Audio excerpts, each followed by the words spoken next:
Reverend Steve, keep it simple. We were speaking about the transfiguration yesterday. I just wanted to add this. This is Peter's account of the transfiguration. It's in 2 Peter chapter 1.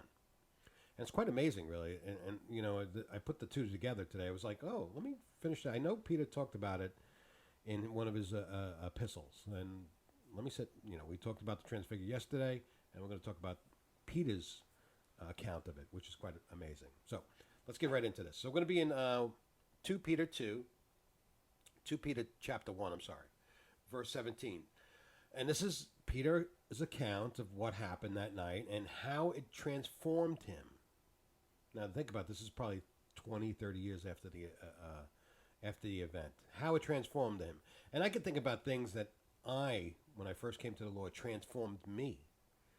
And those are like the little Ebenezer stones, as they put it in the Old Testament. They built little mounds where they worshiped God and sacrificed to Him. Jacob and all the rest of them. They while they were marching around or wandering around in the wilderness at the time, they didn't really have a homeland. They built stones, and that's what we are, right?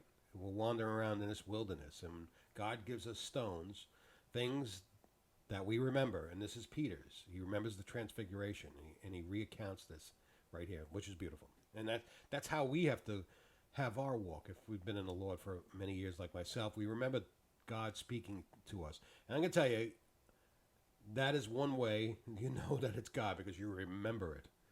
And I remember dreams when I first came to the Lord. I remember things that happened when I first came to the Lord that you cannot deny that were not from God. And it's quite amazing. So let's get into this. We're going to be in 2 Peter chapter 1, verse 17. For he received from God, for we received from God the Father honor and glory when such a voice came from heaven. So he remembers this. Came from him, from the excellent glory. This is my beloved Son, in whom I am well pleased. And we heard this voice, which came from heaven, when we were with him on the holy mountain. So this is many years afterwards, and Peter recounts it. He has another account of it. It's part of his faith. It's part of his growing in the knowledge of Jesus Christ. And it's beautiful.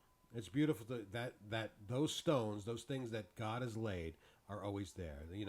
When I first came to the Lord, the things that happened to me, when you come to the Lord and the things that happen to you, those things you never forget. And those are part of believing and moving forward. Those are stones of faith that grow in our hearts, that point us to Jesus in all things. I hope you're truly blessed. Understand that the scripture's about him. And once you realize that, even in Peter's life, that it's all about him, even at his end of his life, before he wrote this, before he died, it's about Jesus Christ. And it's always about him. And that's what we have to take with our lives every day. God bless.